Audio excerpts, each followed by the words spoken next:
some more time so people can join and settle down. All the panelists are ready already. So I can see people are still joining.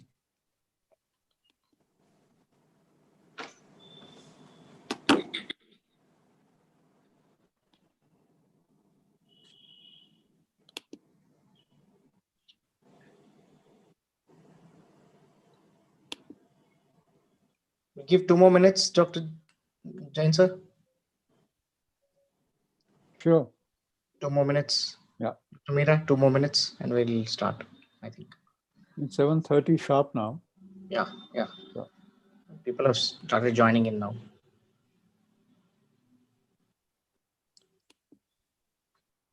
And this will be in YouTube also, and that will be sitting as a recording in the YouTube. Okay.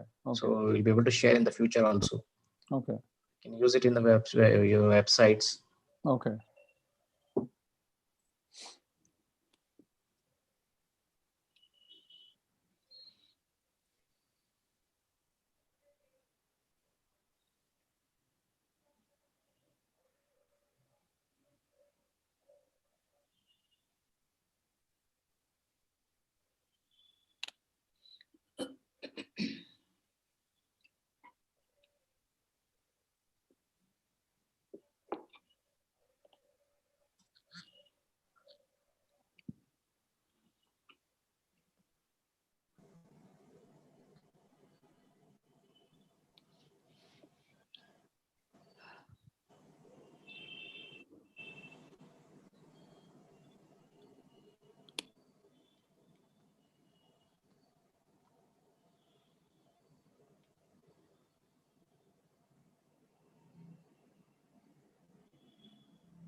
Okay, we'll make a start.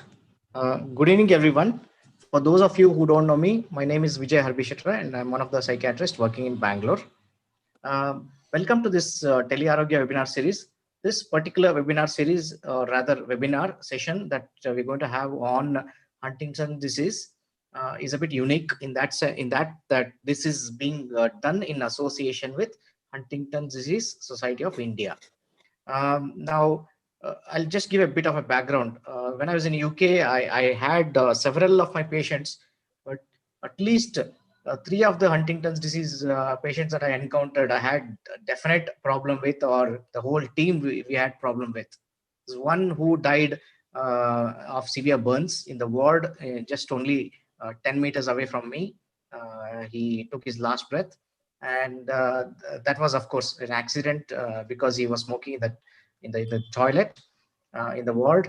And then the second one was who jumped from a huge, big, long story car park, and he survived. And then he had several, surgical treatments for his fracture of the back. And the third one, of course, who had choked and he died, and that came as a coroner's inquest, and questions were asked what happened to him and what were we treating for and other kind of things. So what I noticed is that they have a difficult, a different kind of a personality. So and what I also noticed was that when I worked with one of the Huntington's clinic, I used to attend in once a month in Birmingham, that the assessment is unique, and who needs to assess and who needs to take up the cases and who can lead this, is a bit of a challenge, basically. And when I returned, I wasn't sure how many Huntington's patients that we had in India. So when I spoke to Dr. Jain and Dr. Meera, I think I realized that again, this is another problem that has not been addressed in India. So more you'll hear from them directly. I'm sure some of you from Huntington's Disease Society of India are also joining in. I welcome you all. Just give a ground rules that if you can type your questions in the Q&A box, either in the phone on the top of your screen, or at the bottom if you are using laptops, questions in the Q&A box, and please put your questions and then type your name and place next to the question so we can identify you. And also, if you want to comment as the session is going on, you're welcome to comment, put comments in the chat box, and you can keep moving. you can make it interesting. If you want to add anything or say something in the chat box, you can say that. So we have two eminent panelists, Dr. Sanjeev Jain and Dr. Meera Purshottam, who will be for this session, who are the speakers. And we have a moderator in Dr. Shruthi Kulkarni, who is a physician. Just let me introduce Dr. Shruthi Kulkarni for you. She is young doctor. Dr. Shruthi Kulkarni is assistant professor in the Department of General Medicine at the prestigious St. John's Medical College in Bangalore. She has an experience of over 10 years in medicine. She has a special interest in movement disorders and dementia. She has closely dealt with issues related to movement disorders in the clinical practice with special focus on family and caregiver issues. She also been involved in caring for patients with Huntington's in her clinic. I think she's associated with Dr. Jain and Dr. Meera. In that, they're working as a team. With this brief introduction, I hand over to Dr. Shruthi Kulkarni. I welcome you all once again. Thank you. Over to you, Dr. Shruthi Kulkarni. Thank you. Thank you, Dr. Vijay. So let's begin the session. Our first speaker is Dr. Meera Purshottam. She's a senior scientific officer from the Department of Psychiatry and Molecular Genetics Laboratory from NIMHANS.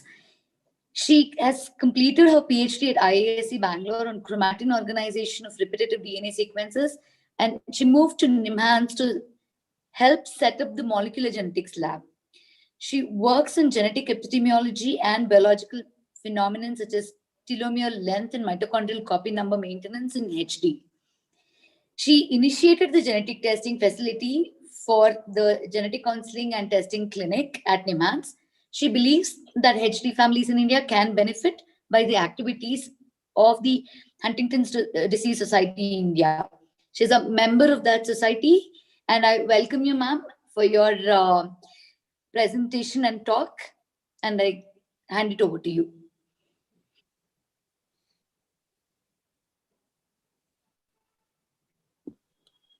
Thank you, Dr. Shruthi. Good evening, everybody. I'm glad to be part of this program, and I hope to clear some doubts and probably put some perspectives and things on people who may be a little confused about some aspects of the genetics of Huntington's disease. So let me start.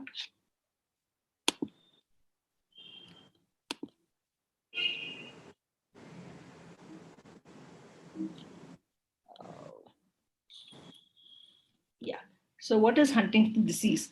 Huntington's disease is an autosomal dominant progressive neurodegenerative disorder with a distinct phenotype characterized by chorea, dystonia, incoordination, cognitive decline, and behavioral difficulties. So what causes Huntington's disease? Now, the HD gene was discovered by this large group of researchers who had been trying to find out what causes this debilitating disease. And in 1993, they realized that it is because of this gene on chromosome 4. It's a very large gene with 67 exons. And the disease is caused because of a highly polymorphic CAG repeat within this gene. And that this repeat can differ in size from 10 to 35 in the general population, while in HD patients, it goes beyond 36 repeats. Now, this is what you find about HD when you Google or go to OMIM or Wikipedia. But I think there are some of you here who may find it difficult to understand some of these terminologies. So I thought I would break it up a little bit for you. I don't know why the...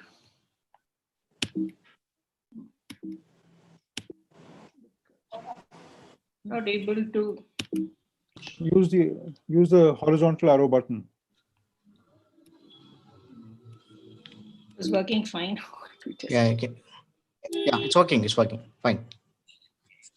No, it's not working. Can use the... Yeah, now it works. Okay, fine. So, sorry about that. So we all know that human body is made up of cells. Every cell has a nucleus. And within the nucleus is where we have our genetic material.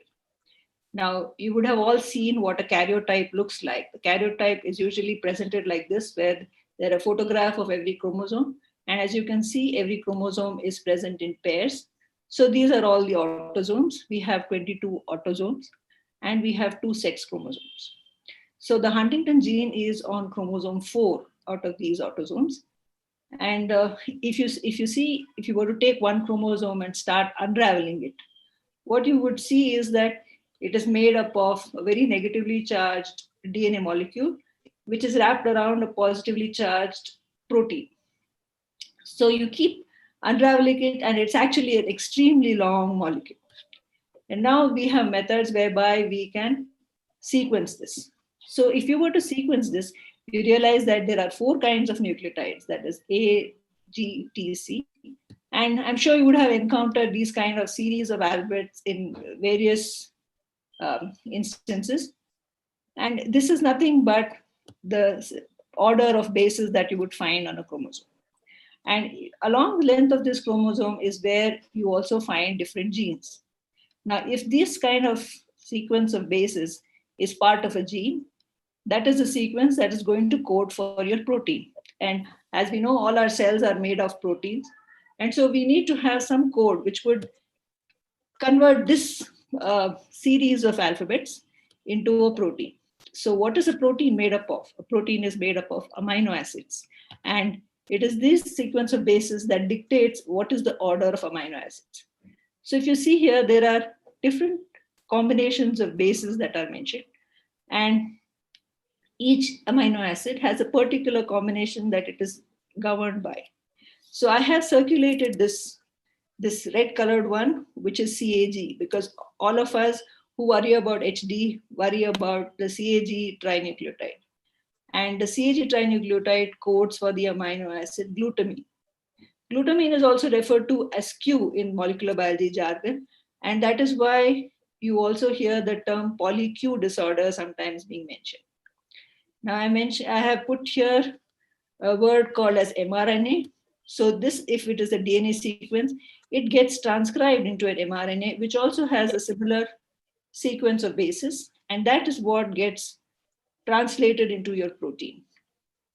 I wanted to mention it here because now there are new methods of treatment that are becoming available for HD trials going on, where this is the step of the process which these ASOs would act at. So therefore, I just wanted to put it there. So to repeat, if you have a protein, and within the protein you have a series of Q residues or the glutamine. This is a normal Huntington protein that has been synthesized by a regular healthy gene in a normal individual. And this person would have 10 to 26 repeats of the CAG. But when there are too many CAGs, what happens is that this red portion increases too much. And when that happens, the Huntington protein itself is known to behave strangely. It doesn't adopt the proper 3-dimensional shape that it is supposed to, and that interferes with its functions in the cell. So to repeat again, here we are. This is chromosome 4. And at the end of chromosome 4, at one end of it is where the Huntington gene is. If you have under 35 CAG repeats, you're okay. You have healthy neurons which function and do their job properly. However, if you have increased CAG repeats, you have a mutated Huntington protein and you have neurons that are not able to function properly. So again, what is the length of CAG? That's important. So after looking at a lot of patients all over the world, clinicians and researchers have realized that if you have 10 to 26, then there's no problem at all. You're a normal individual and the Huntington gene is working fine. If, however, you have a length between 26 and 35, 27 and 35, that is called the intermediate. That means that this individual is going to be fine, but he is at risk of transmitting a higher allele to the next generation. And affected individuals have been seen to have 36 to 39, or if you have 40 and above, that is the full penetrance. The CAG length also becomes crucial because as the CAG length increases, it has been seen that the disease onset is earlier, and it sometimes also tends to be more severe. So in our patients, we may have seen about 250 patients at NIMHANS over the years. And we find that the mean CAG on an average is about 25 and ranges from 38 to 113. So 113 is a very high repeat size. And this is usually seen in children when unfortunately the repeat length becomes so high that at a very young age, the disease onset happens. So otherwise, the age of onset of illness is usually around 40 plus or minus 12. I just wanted to dwell a little bit on autosomal dominant inheritance. So as we know, it is because chromosome 4 is an autosome, it is called autosomal and dominant. But more importantly, I wanted to clarify one thing that often patients are a little confused about is that if you have, when you say there is a 50% chance of inheriting the disease, that doesn't mean that if you have 4 children, you're going to have 2 children who are normal. It means that at every pregnancy, there is a 50% chance of having a healthy child. So this is simply because one copy of the gene, which has come from the affected father or the mother, as the case may be, if you have one copy that is good enough, unfortunately, to cause the disease. And therefore, there's always a 50% probability that you might have a child with HD. So having said that, like I mentioned to you, the age of onset is a thing that's discussed a lot in Huntington's disease. So what is age at onset? Age at onset is nothing but the age at which the symptoms are first noticed by the family. So in Huntington's disease, like I first told you, it is you have psychiatric symptoms and neurological symptoms. Often psychiatric symptoms, even if they do appear, may go unnoticed because it may be some mild depression or anxiety, which may be ascribed to something else. But the neurological symptoms of movements are something which usually family members do notice, and the patient is referred to the clinic or the neurologist.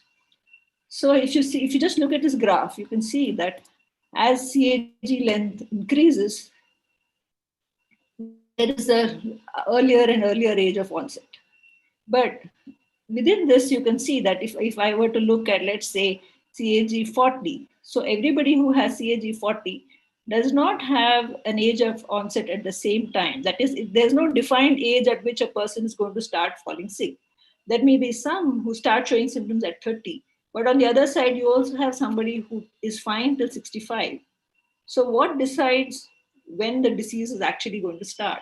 So a lot of research around this has gone in.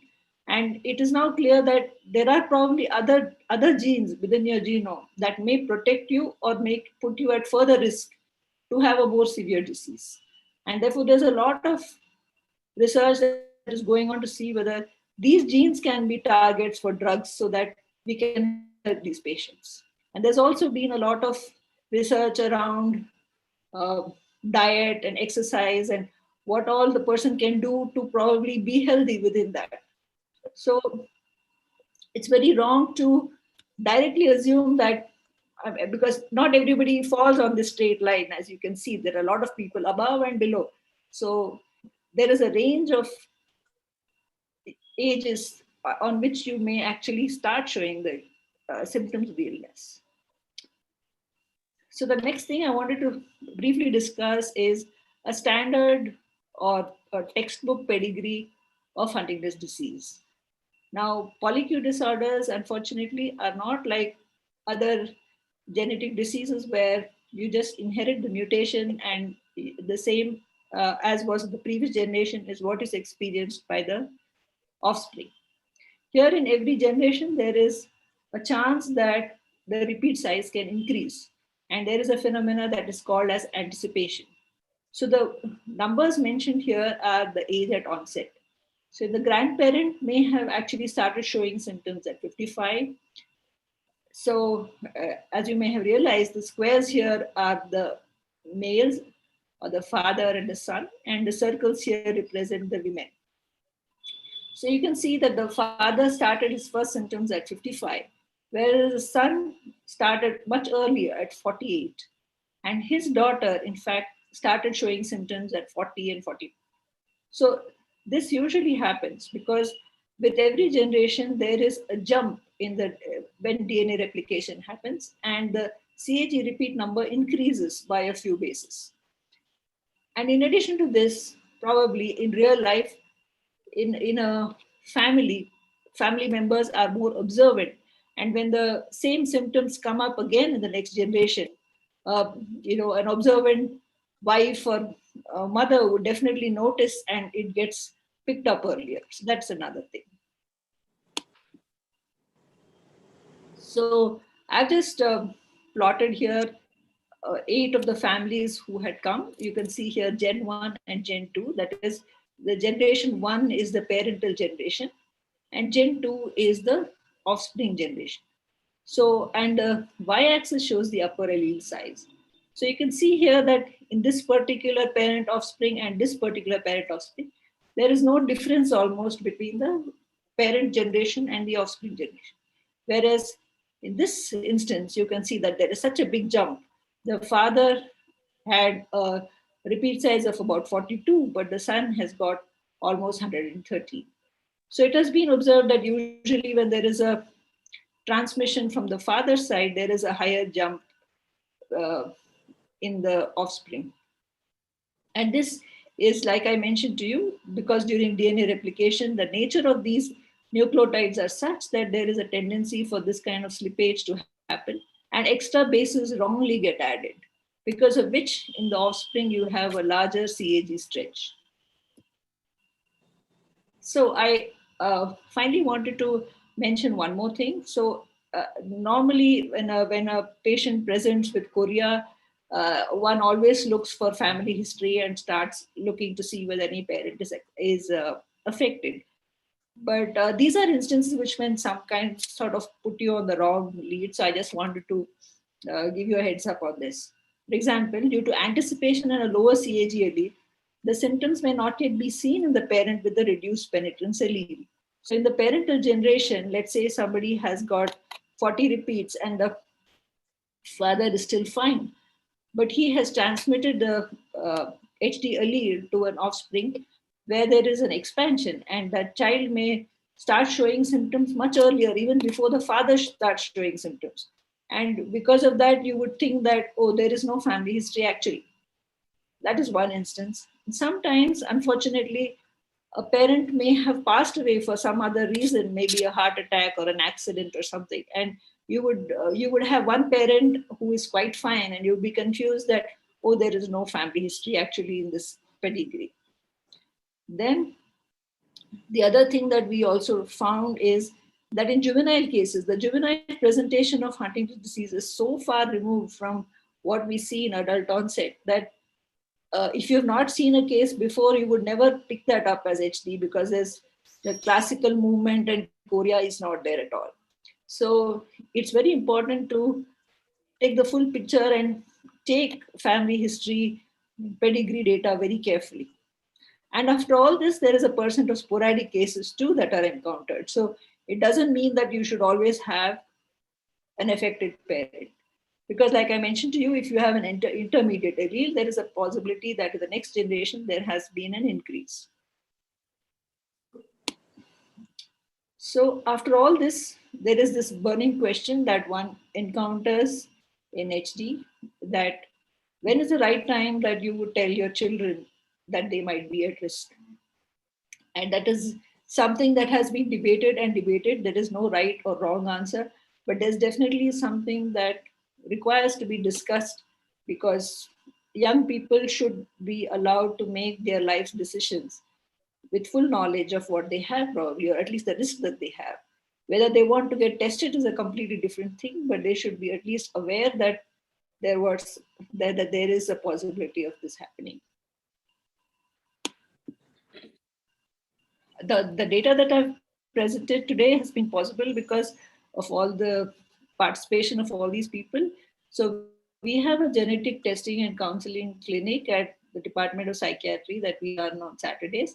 And we've had residents and students who have been participating and helping out with seeing patients and counseling them and all of that. The neurologist from the Department of Neurology. We have been having two students. One student, PhD student, has completed PhD on HD. He was a clinician himself, and he was Dr. Nikhil, who many HD patients know by name.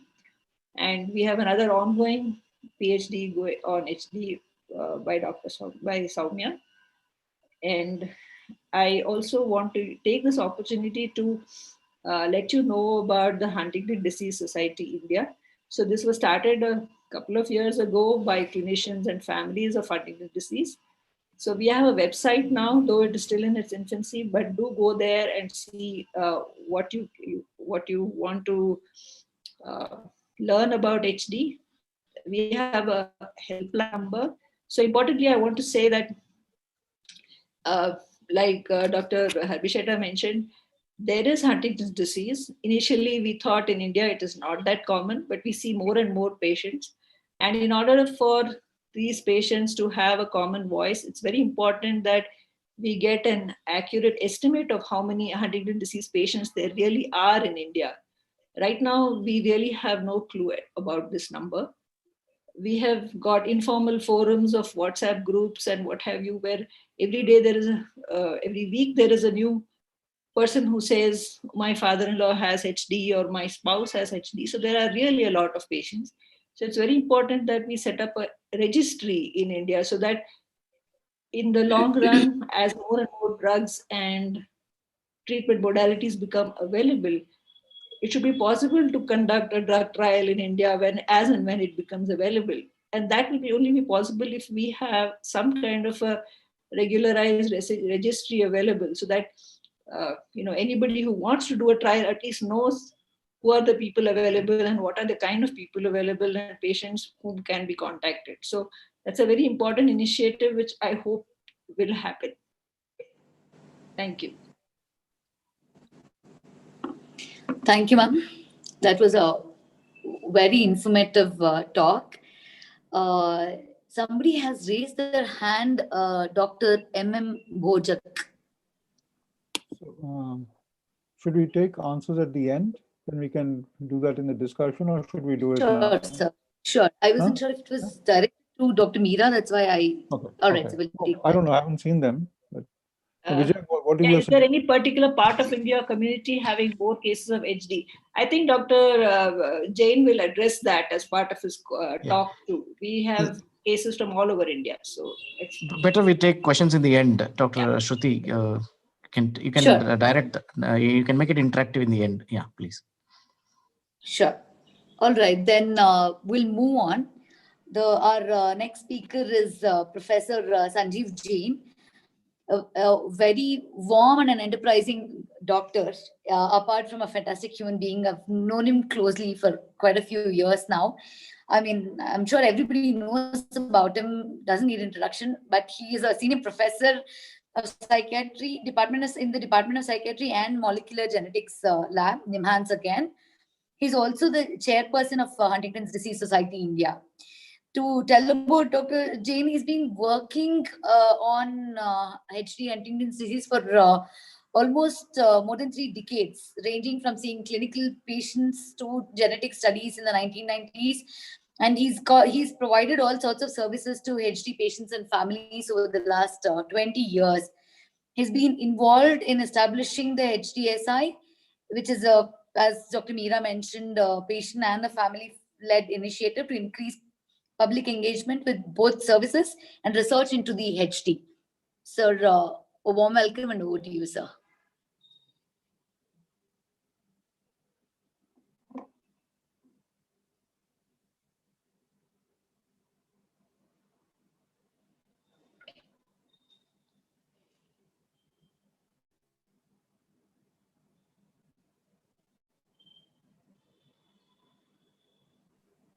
Hello, can you see the screen or? Yes, we can see the screen, Okay. but not your slides yet. Yeah. Now? no, not yet. No, not yet, sir.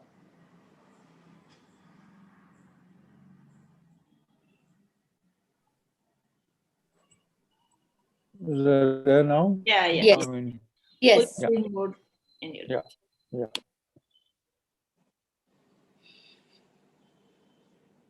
So thank you, Dr. Shruthi and Dr. Meera, for introducing the topic, and Vijay for inviting us here. I'm, as you're aware, wearing two hats today. I'm also the chairperson of the Huntington Disease Society, which, like Meera mentioned, is a family-led and initiative, and we are there just to provide help to the families. So, to start where Dr. Meera ended, it was for a long time thought that HD in India is relatively rare. Professor Chutani, who was with the PGI in Chandigarh, reported one of the first contemporary cases of Huntington's disease way back in the 1950s. And towards the end of around 1990, somebody did a study on Huntington's disease of people of Indian origin living in the UK. And they suggested that it may not differ greatly from that of European populations, although they had done the study mainly in Bradford, Birmingham area, where Dr. Vijay was working. And from Pakistan, Punjab, Gujarat, they saw lots of patients. At NIMHANS, we get about 100 cases, referrals a year, about half of which test positive. So this already gives you an idea that we are able to detect a genetic cause for Huntington disease in about half the patients who doctors think have Huntington's. The other half, we still don't know what they have. And in the recent past, there's been a lot of interest on Huntington disease-like syndromes, and that is again something that we need to understand. Obviously, based in Bangalore, most of our patients are from southern India, but the referrals and services are there from all over the world. And this is the slide we had made about 2 years ago in 2019 when we had the first HDSI meeting. And from the 400 cases, we had around 250 positive individuals. And they came from literally all over India and the region, Gujarat, Jharkhand, Bihar, Orissa, Assam. Unlike the British samples who did not find anybody from Bengal in their sample, we found lots of people from Bengal and Northeast coming in. So Bengal, Bangladesh, and of course, the majority are from southern Indian states of Karnataka, Andhra, Tamil Nadu, and Kerala. The clinic itself, we try to involve lots of people, from neurologists to psychologists to social workers to speech therapy and hearing therapy, speech and hearing department, because training the neck muscles, especially for swallowing and speaking, is very, very important. We try to get help from rehabilitation, and we get lots of students who come in from as trainees from genetic counseling services.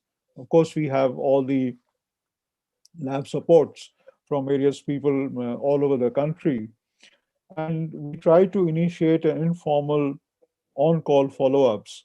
And as far as possible, we try to answer as many phone calls as we can. And many of my clinical colleagues share their numbers with families and patients, so that one of the biggest problems with HD patients and families is that many routine medical services don't understand the gravity of their illness. And therefore, just to have a doctor on call reduces that anxiety all the time, so that we can then advise them what to do next and things like that. Why is the disease so peculiar? Because Huntington disease has a very peculiar worldwide distribution. It is very rare in Africa and China.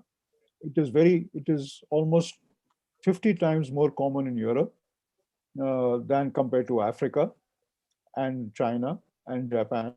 And most of the distribution all over the world comes from people who have what we call a European genetic background, the vast majority of cases.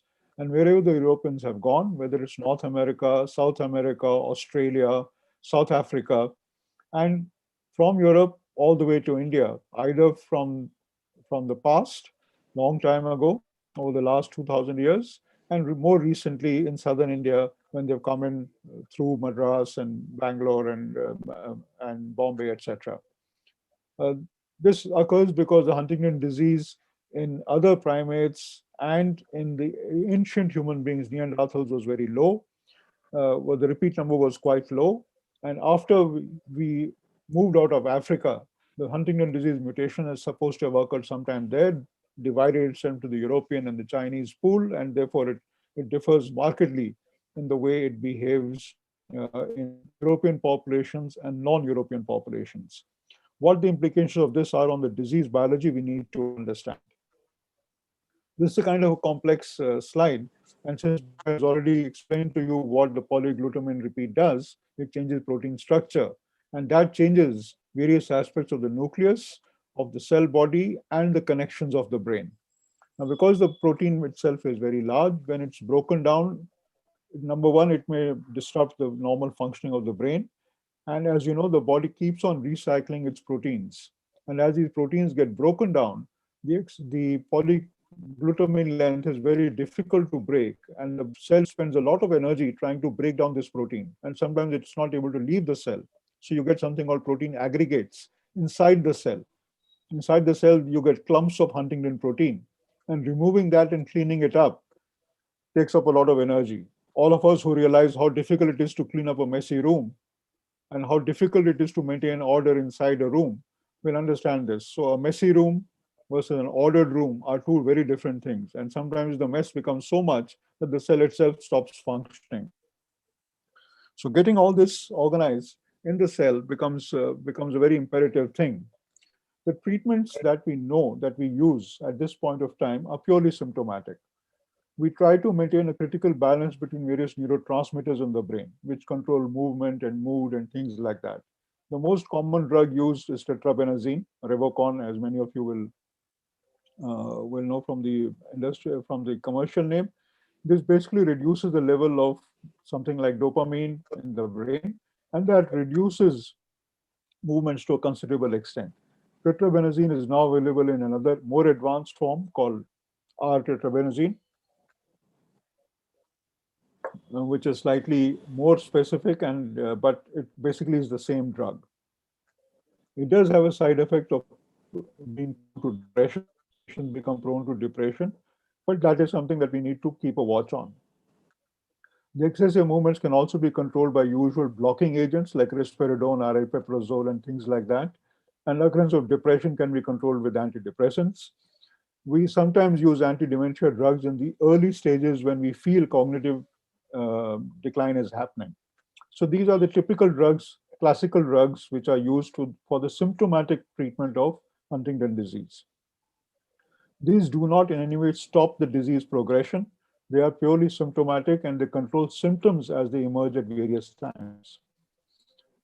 The second group of drugs that we use are slightly more exotic, mainly because we don't know anything much about how to reverse the disease itself. But we know that when Huntington disease happens, the cells die very fast. And there's too much signaling happening in the brain. And something happens to the chromatin or to the way the DNA is organized. So drugs that we have been using for a long time, like lithium and valproate, change this property of the cell. Lithium makes the cells live longer and in a healthier way. So we sometimes use lithium to potentiate the other drugs. And drugs like valproate also change the way the DNA itself remains stable over time, and helping the DNA remain stable or less prone to errors when it is duplicating itself or maintaining itself seems to help the cell survive longer. Many other aspects of mitochondrial function, how the brain makes energy and all get disrupted. And many of the drugs that we use in our day-to-day medical practice, like antibiotics like minocycline, essential fatty acids, creatine, histamine, all these drugs can be used, have been used or been tried. None of them are known to be 100% clinically effective. But all we know is that in the process of Huntington disease, aggregation, protein damage, phosphorylation, inflammation, and oxidative damage occurs. And purely by what we would call medical common sense, we try to reverse these processes by using drugs or by attempting to use drugs which can alter some of these processes. So these should not be taken as treatment guidelines, but just as treatment suggestions. Why is this important? For example, we know that proteins go in and out of the cell using fats. So a high fat diet becomes very important. We know the body cannot use proteins very well. So high protein diet becomes important. We understand that the patients are constantly moving, so they're burning up a lot of energy. So giving a high energy diet becomes very important. So typically patients with Huntington disease should be given twice the amount of protein as all of us eat. And there should be very little restriction on all the fats and carbohydrate they can, because that somehow improves neuronal function in the presence of this toxic proteins. New medicines or new approaches are coming up because, as Dr. Meera explained, the DNA has to be translated into RNA, which then has to be translated, attached to the ribosome, and ultimately produces a protein. So, but what we can now do using technology is to make a little bit of RNA, which stops the abnormal translation of this protein, of this gene. So the portion which contains more repeats than necessary, the interfering mRNA can just attach itself to that and inactivate it, so that ultimately only the healthy part of the gene gets translated. By doing this, teams in London, the Sarah Tabris's group, has been able to produce a dose-dependent reduction in the amount of mutant Huntington by using these mechanisms. The issue is that and this has been proved successful in multiple model systems, in cell cultures, in animal systems, and now even in human beings. The drug trials have been going on for 2 years, and it's been seen to be reasonably effective in delaying the increase in the abnormal protein in the brain. Now, whether this abnormal protein in the accumulation actually correlates with clinical recovery or slows down clinical progression or actually reverses the disease, we have no idea at this time. But we know that we are able to reduce the abnormal protein in the brain fluid.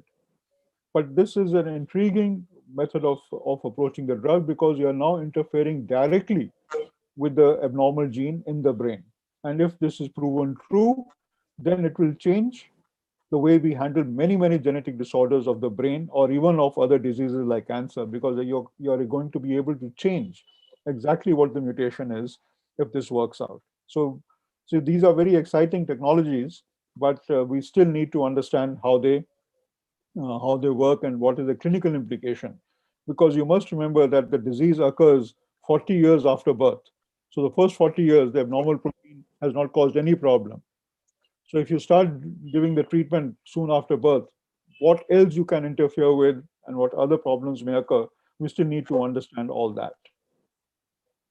So what are the clinical situations that we see? We see a wide range of symptoms, from psychiatric symptoms to motor disorders, to dementias, to physical problems or weight loss and things like that.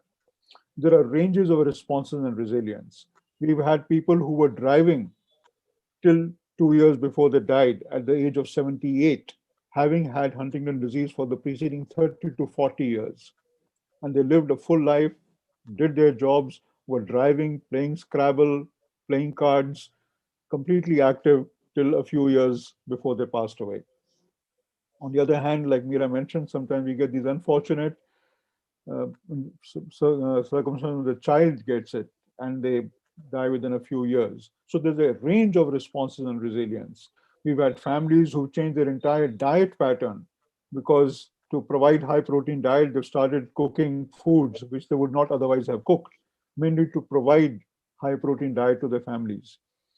We also get, obviously, stories of distress and neglect. So people who doctors don't understand, they tell them that there is no point in trying to treat, that it's a very bad diagnosis, you can't really do anything.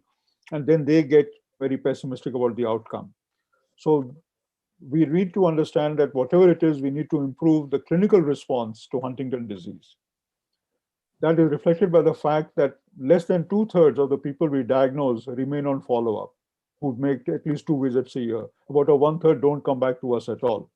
And about 20%, after they've been diagnosed, have not met us at all. So how these people are faring, what they are doing with their lives, we actually have no idea.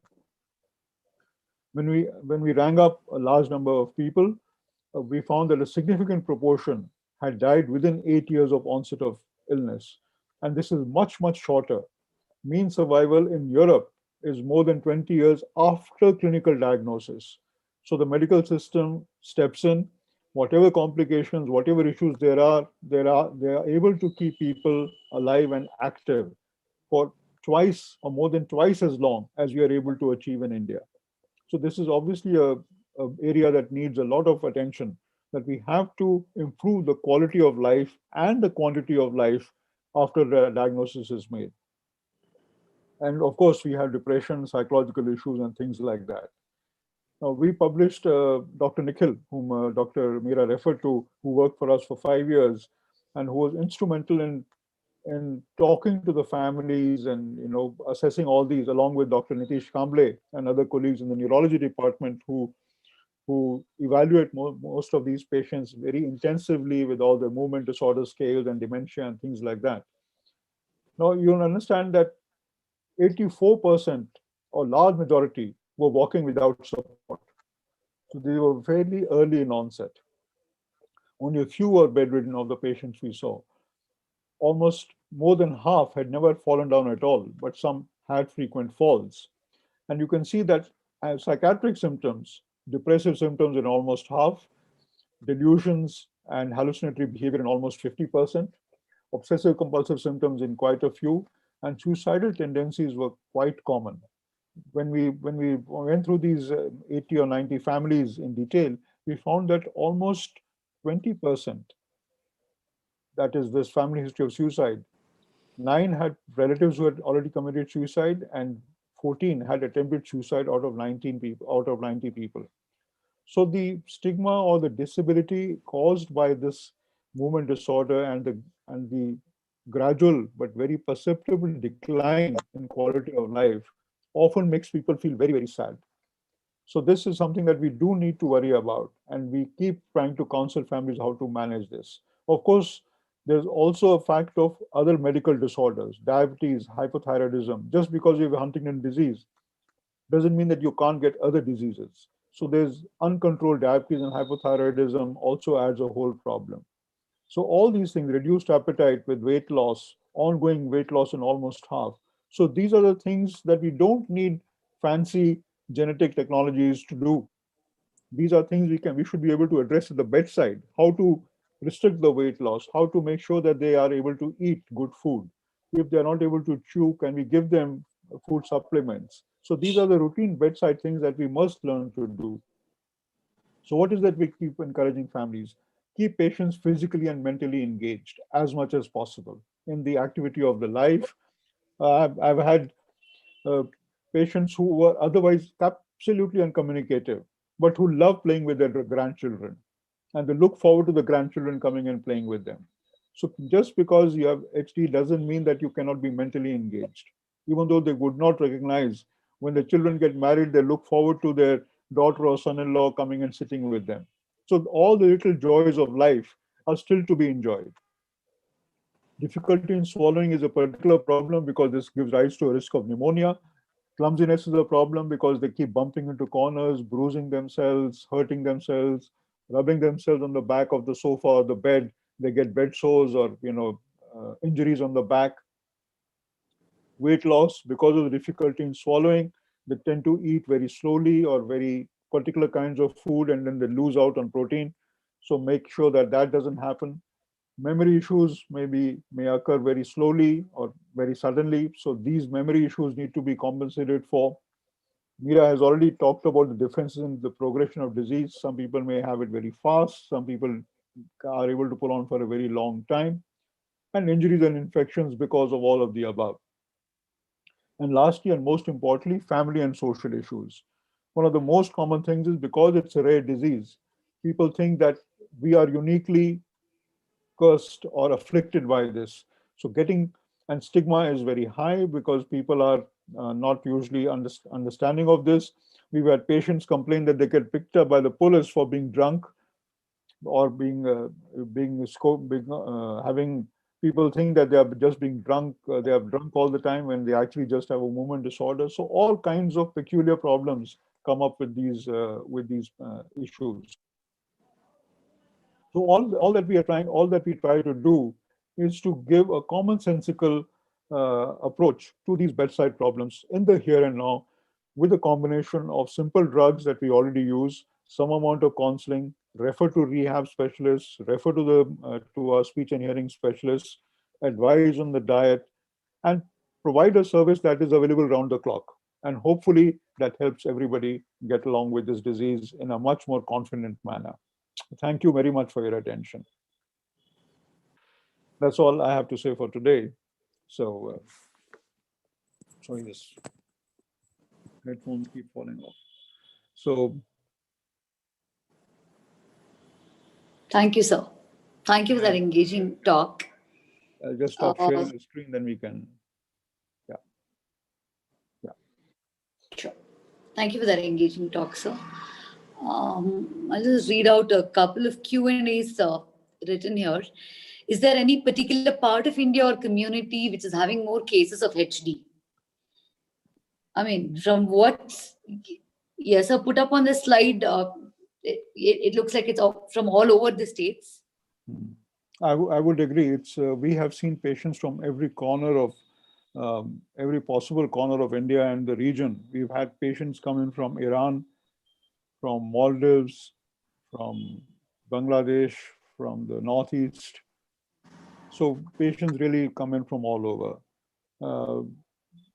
Like I said, the Huntington disease mutation is probably very old. So although we commonly call it a European haplotype, it also indicates that the genetic background of most Indians is much the same as European haplotype. It's not as if Europeans are just Anglo-Indians or people of recent European admixture. Historically, over 10,000 years, there has been a lot of back and forth between Europe and India. That's all. Yes. So there's another question which says, this is from Dr. Anandavalli. He asks, why is it more common in Europe? Oh, that's a difficult, I mean, there are no answers to that. So it's a speculative thing. One of the things that that got me interested way back in 93, 94 was the observation that we made in one of our first experiments, that Huntington repeat is largest in human beings compared to all other primates and most other animals. And in general, these repeat sizes have increased in humans the most. And in general, they have increased most in genes that are expressed in the brain. So there seems to be a triple kind of thing. The evolution of the brain, the evolution of human primates seems to have increased the size of repeats, and therefore some of it goes wrong and produces disease, but essentially it is a very important protein. We still don't know what Huntington does. It is important for life. You can't shut it down. If you shut it down, the fetus is not viable. Human life is not viable.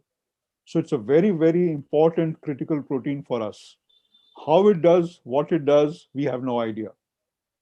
So all we can learn is how to live with it at this point in time, because we cannot get rid of this protein. It's absolutely essential and probably critical to the way human brains or human body works.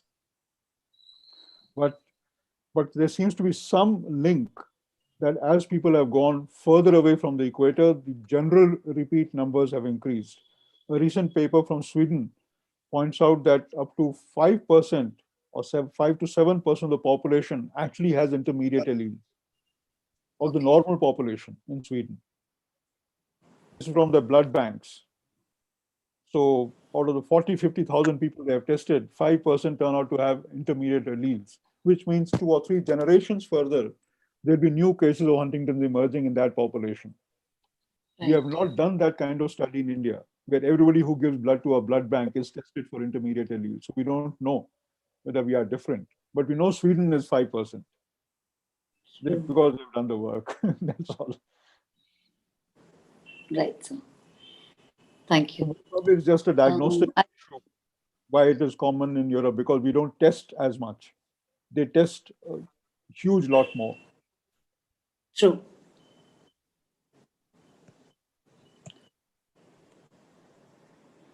Okay, there's one more from Aditi Ravishankar. She asks that a large number of patients died within 8 years. What were some of the significant cause of death in these patients? So about 10%, like I mentioned, were suicides of these early deaths. That's what 2 or 3 people committed suicide in the 2 or 3 years of follow-up of the initial 90. The rest were basically infections and falls. So that was the major complications. So infections were the primary cause: aspiration, pneumonia, which is not treated on time, pneumonia which, in one particular case, a very person who had battled Huntington disease very, very, very effectively. When he retired, he was probably earning about 5 times my salary and managing everything well. But when they developed pneumonia, when they took them to a doctor, the doctor said, "Do you really think you want to treat this person who's got such a severe neurological problem?" And they delayed doing X-rays because they didn't think it was worthwhile investing all that much. The doctors took the decision. So sometimes people die purely, what I would say, medical pessimism. And so a lot of deaths are because of those kinds of things. Yeah, and may I add that injuries can also add to it. So like, there was a patient I had seen who had a bad SDH, developed a subdural hematoma because fell down. Yeah, like depends on where they fall. I mean, injuries which can be quite bad, as Dr. Vijay mentioned, burns. So I mean, if they're not careful enough, they lose the balance. There's a postural instability and. So most of these are accidental and avoidable deaths, the vast majority. The disease by itself is not a lethal disease. So there's no real reason for people to die early if they are looked after. Right, sir. There are 2 people who've raised their hands. Yeah, Dr. M.M. Bhojak. Would you like to ask a question, sir?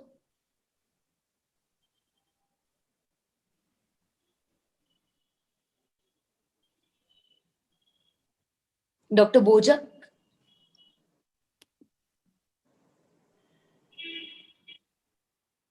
You can unmute yourself so that you can ask a question. Ma'am, they cannot speak. They will have to type the question on the Q&A. Oh. No, I have said talking permitted. No, they can still not speak. Anyway, Dr. They need to unmute and then speak. Yeah, I think you're still muted. They need to unmute. Once you have given the permission, they need to unmute and they can speak. But anyway, there are 2 more questions by Dr. Yamani and somebody else. Average duration of disease from time of onset to... This is not directly dependent on number of repeats.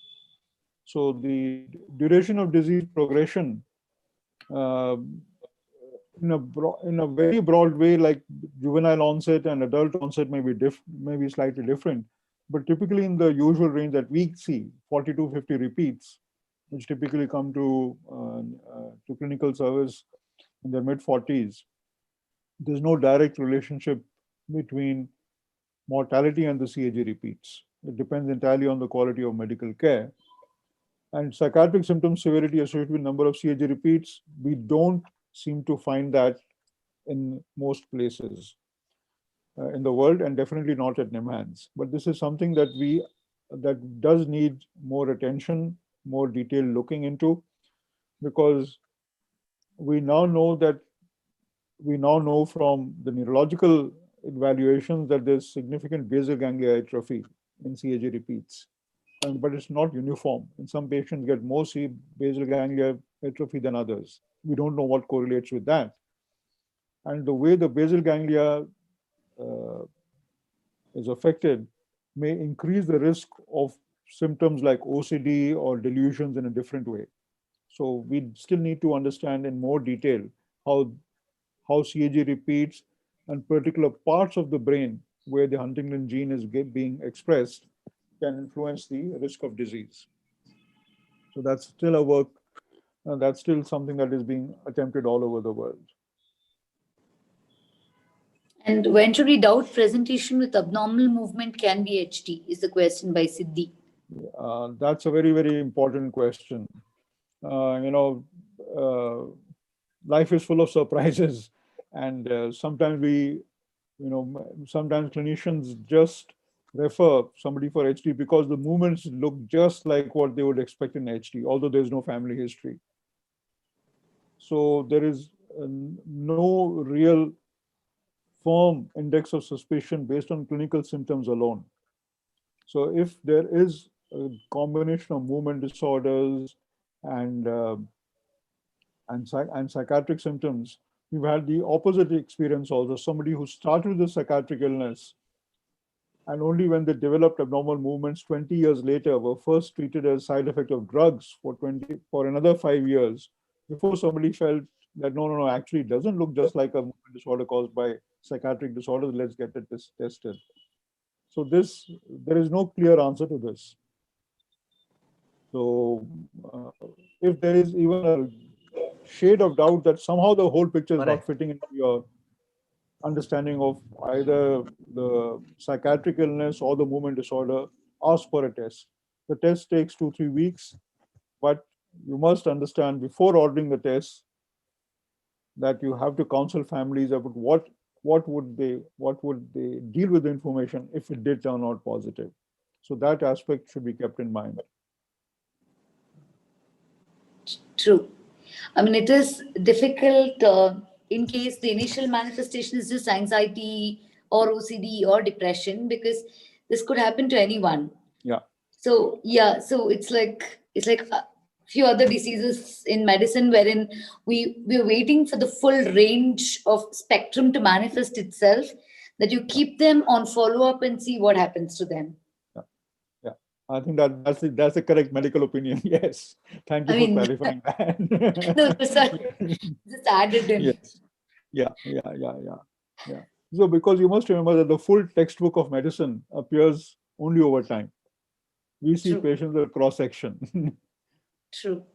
So as doctors, we must always be aware of that limitation of the narrow window in which we actually see a patient. Yeah, and in HD, we do not know people can have the symptoms in no particular order. Some people may just end up having the psychiatric manifestations first and then motor, then cognitive decline. Or some people just be present with a memory loss initially, which is, although rare, memory loss occurs a little late. But then let's say they're having some sort of difficulty in managing tasks. And in fact, most of it is neglected and even thought to be, that the person is making it up, like, forgetting small things, and they have memory issues. They can't multitask. They can't do complex things, which they were able to do. So, and nothing else fits in. So we wait and see if they develop any more symptoms related to HD, or it's just a simple cognitive issue alone. Yeah. I think we answered from the Q&As. From the people who've raised their hands.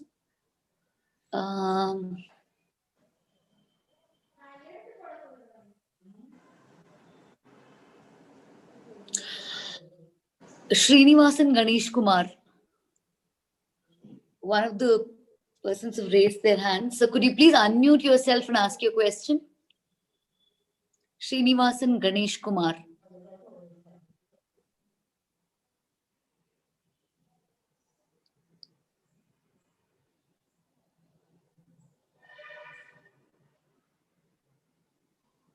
We don't know. They seem to be having some kind of problem because we can still see that they are muted.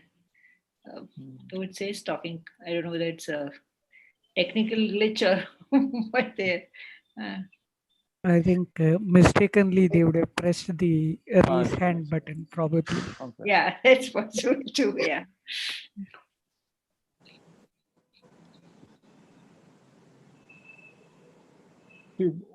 Overall, we just want to reiterate that although it's technically a rare disorder, that's all very nice for epidemiology and textbooks.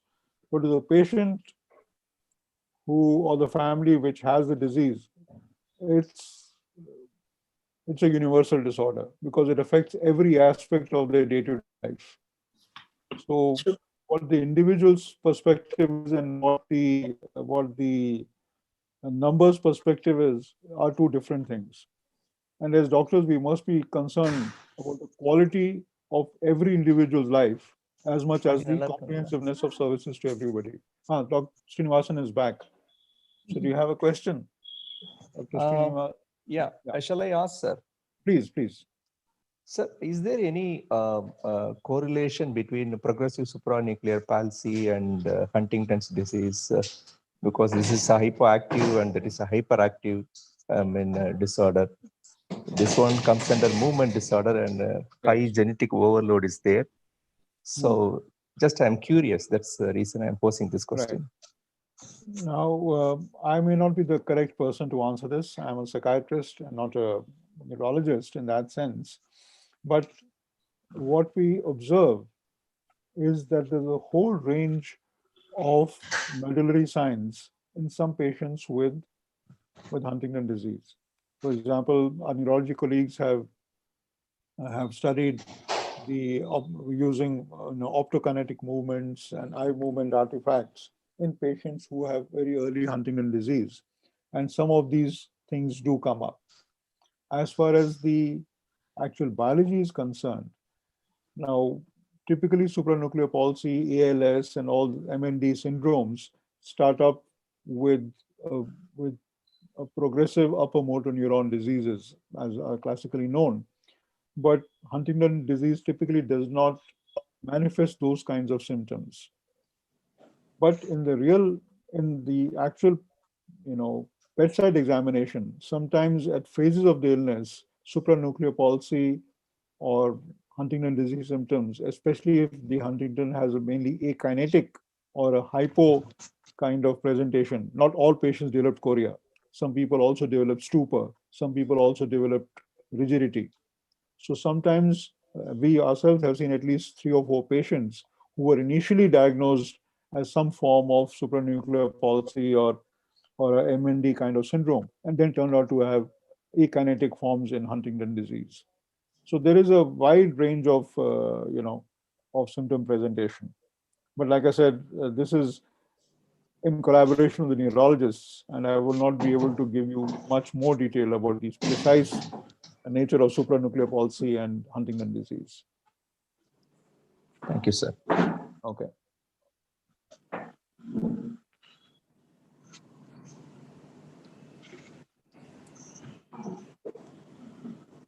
See, our hope is that, with Huntington disease, if we understand and provide care for Huntington disease, it is like what tuberculosis or diabetes is to general physicians now.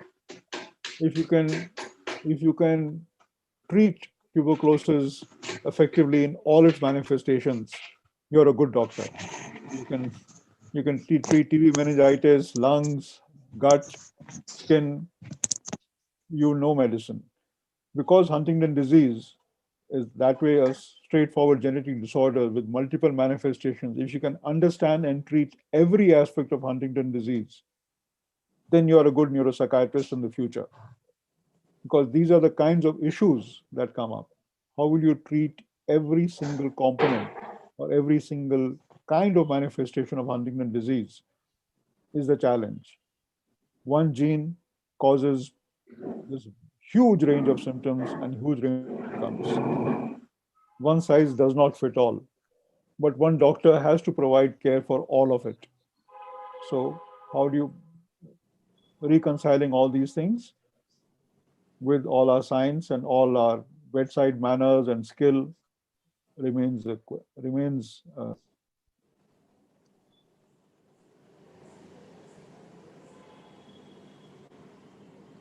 So please do reach out.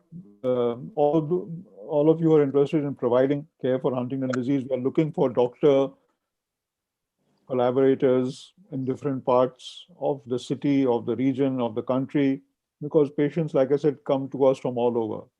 So if you are interested in helping out patients and families, please get in touch with us, either personally or to the HDSI website, so that when patients come to us, we can refer them back to somebody who's close by and somebody who they can access easily. No matter how many phone calls we make, it is still very, very important to have a physician at close hand. And therefore, if you feel like getting involved in providing care for this group of patients, please do get in touch and, feel free to join the society or get in touch with us or refer patients to us and see what we can do. But it's something which we do need to improve in our setting.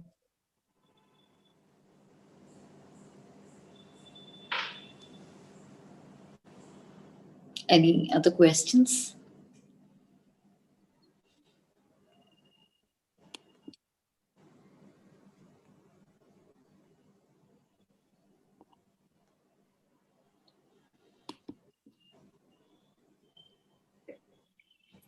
I don't see any further questions in the chat box either. Yeah. Yeah. So, Dr. Vijay? Yeah, I'm here. I'm very much here. Yeah. So, no more queries. So, what would you suggest we thank you for inviting us and giving us an opportunity, like I said, on my behalf and Dr. Meera, Dr. Shruthi. Over to you. Yes, sir. I must thank Dr.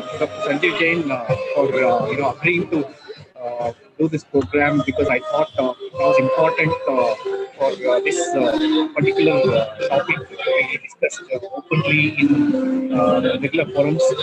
So fortunately, we had this Telearogya webinar series which has been going on since March. Am I audible? Yes. Okay. Yeah. Okay. So it's going on well. So we thought this gives us a good opportunity to reach more people, and I hope it has gone through. Dr. Shruthi, you really did the moderating very well. Dr. Meera, you've been fantastic. All fundamentals were covered very well. All the points that were required were discussed. But I still think we need a lot of these programs, a number of programs, such programs need to be done in Huntington disease. So you will be able to, this will give an opportunity for more people to come and join join the HDSI, as well as come to the clinic and get themselves tested and then get benefited out of this service. That is the whole idea. So thank you very much, Dr. Sanjeev Jain, Dr. Meera, Purshottam, and Dr. Kulkarni, Mr. Sriram from ICON. Thank you very much for supporting us. Thank you all the participants. Because of you, we were able to run this program. This will be in the YouTube. I was told by Sriram that many people had already been in YouTube. So we had about 40, 45, I think Mr. Sriram will give us a number. But about 50 people or 50 to 70 people have totally joined and watched this program. This will be YouTube. If you want to share and put it on your website. Thank you very much, everyone. Good night. Good night, everyone. Thank you. Thank you. Thank you for having me. Thank you, Dr. Shruthi. Thank you, sir. Thank you, ma'am. Bye. Thank you, Shruthi. Bye.